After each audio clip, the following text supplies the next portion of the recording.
এই বিস্কুটগুলো একবার খাওয়ার পর আর দোকান থেকে বিস্কুট কিনে আনতে হবে না।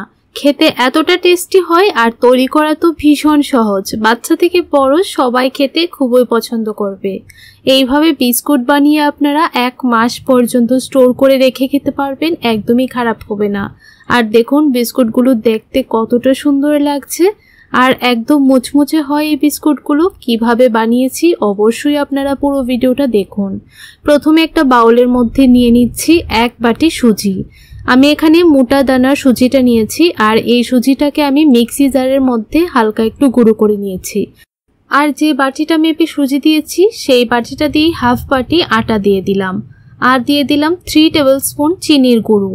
আমি মিক্সি জারের মধ্যে চিনিটাকে ভালো করে গুঁড়ো করে নিয়েছি।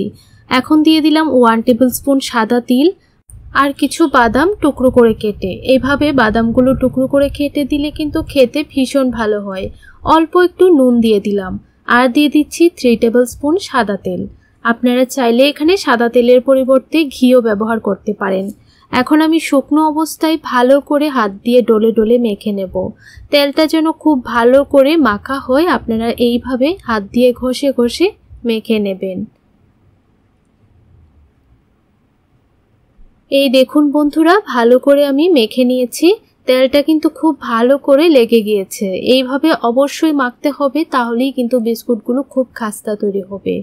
এখন আমি এরকমভাবে একটু মুট করে দেখে নিলাম ভালো করে হয়েছে কিনা। এখন অল্প অল্প জল দিয়ে একটা টাইট ডো তৈরি করে নিতে হবে।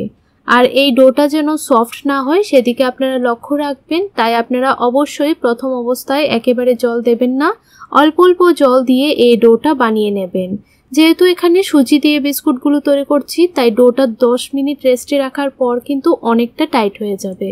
এখন আমি এই ডোটাকে 10 মিনিটের জন্য রেস্টে রেখে দিলাম। তো 10 মিনিট হয়ে গেছে। 10 মিনিট পর ফিরে আসলাম। ডোটা কিন্তু খুব সুন্দরভাবে সেট হয়ে গেছে। এখন হালকা একটু মথে নিয়েছি। তারপর এই ডোটাকে 2টি ভাগে ভাগ করে নিলাম। আপনারা অবশ্যই এরকম ভাবে বিস্কুটগুলো একদিন হলো বাড়িতে বানিয়ে খেয়ে দেখবেন আর খেয়ে কেমন লাগলো অবশ্যই কিন্তু কমেন্ট করে জানাবেন। এখন আমি একটা লেচি একটা রুটি বেলার পিঁড়ির উপর নিয়ে নিলাম, হালকা একটু চেপে চ্যাপটা করে দিলাম। তারপর বেলনি দিয়ে হালকা করে বেলে নেব। আর এই রুটিটাকে খুব বেশি পাতলা করতে হবে না, একটু মোটা রেখে আপনারা বেলে নেবেন। এখন আমি যেহেতু বিস্কুটগুলো ছোট ছোট আকারে তৈরি করব তাই এরকম একটা ছোট বয়ামের মুখ নিয়ে নিলাম। আপনাদের কাছে কুকি কাটার থাকলে আপনারা কুকি কাটার দিয়েও কেটে নিতে পারেন। এখন আমি এইভাবে সবগুলো বিস্কুট কেটে নিচ্ছি। একদম সহজ এই বিস্কুটগুলো তৈরি করা, খেতে অসাধারণ হয়। চায়ের সঙ্গে বা এমনিতেই খেতে ভীষণ ভালো লাগবে। এই দেখুন আমি সবগুলো বিস্কুট কেটে নিয়েছি। এখন আমি বাদবাকি এক্সট্রা অংশটুকু তুলে নিচ্ছি আর এই বাদবাকি অংশটা দিয়েও আবারও সেম ভাবে বিস্কুট বানিয়ে নেব। এইভাবে আমি সবগুলো বিস্কুটই তৈরি করে নেব। আর দেখুন বন্ধুরা কত সুন্দর হয়েছে। আর কতটুকু মোটা রাখতে হবে সেটা তো আপনারা দেখেই বুঝতে পারছেন। এখন আমি সবগুলো বিস্কুট বানিয়ে একটা প্লেটের মধ্যে তুলে নেব।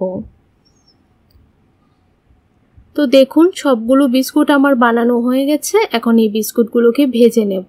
তার জন্য চুলার উপর একটা ফ্রাই প্যান বসিয়ে দিলাম। পরিমাণ মতো দিয়ে দিচ্ছি সাদা তেল। খুব বেশি তেলের প্রয়োজন হবে না, অল্প তেলেই কিন্তু আপনারা এই বিস্কুটগুলো ভেজে নিতে পারবেন। যখনই তেলের টেম্পারেচারটা হালকা একটু গরম হবে তখনই আপনারা বিস্কুটগুলো দিয়ে দেবেন। আর একসঙ্গে তো আমার সবগুলো বিস্কুট ভাজা যাবে না, তাই আমি 2 থেকে 3টে বেছে বিস্কুটগুলো ভেজে নেব।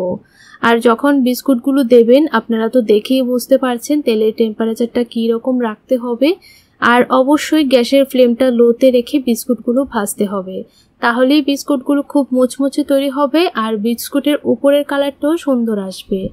তো দেখুন যখনই একটা পিঠ হালকা কালার চলে এসেছে তখনই উল্টিয়ে দিচ্ছি। এখন অপর পিঠটিও কালার আসা পর্যন্ত ভেজে নেব। এইভাবে উল্টিয়ে পাল্টিয়ে দুটো পিঠই যখন সুন্দর কালার চলে আসবে তখনই ভেজে নামিয়ে নিতে হবে। তো দেখুন প্রথম ব্যাচের বিস্কুটগুলো ভাজা হয়ে গেছে। এখন আমি তেল ছেঁকে নামিয়ে নিচ্ছি। একদম গ্যাসের ফ্লেমটা লোতে রেখে আপনারা বিস্কুটগুলো ভাজবেন, তাহলে দেখবেন খুব মুচমুচে হবে, কালারটাও সুন্দর আসবে, খেতেও ভালো হবে আর ভেতরটাও কিন্তু খুব সুন্দরভাবে রান্না হবে। আপনারা বাড়িতে এইভাবে একদিন হলো বিস্কুটগুলো বানিয়ে খেয়ে দেখবেন, খেয়ে কেমন লাগলো কমেন্ট করে জানাবেন। ভালো লাগলে লাইক, শেয়ার, সাবস্ক্রাইব করতে একদমই ভুলবেন না। তো দেখুন বন্ধুরা, একটা প্লেটের মধ্যে সার্ভ করে নিচ্ছি। যখন বিস্কুটগুলো ঠান্ডা হয়ে যাবে তখন একটা এয়ারটাইট বয়ামের মধ্যে রেখে দেবেন। এইভাবে রেখে দিলে কিন্তু 1 মাস পর্যন্ত স্টোর করে রাখতে পারবেন। আপনাদেরকে দুটো বিস্কুট আমি ভেঙেও দেখিয়ে দিচ্ছি কতটা মুচমুচে হয়েছে। তাহলে বন্ধুরা আজ এই পর্যন্তই, দেখা হচ্ছে নেক্সট ভিডিওতে। ততক্ষণ আপনারা খুবই ভালো থাকুন, সুস্থ থাকুন।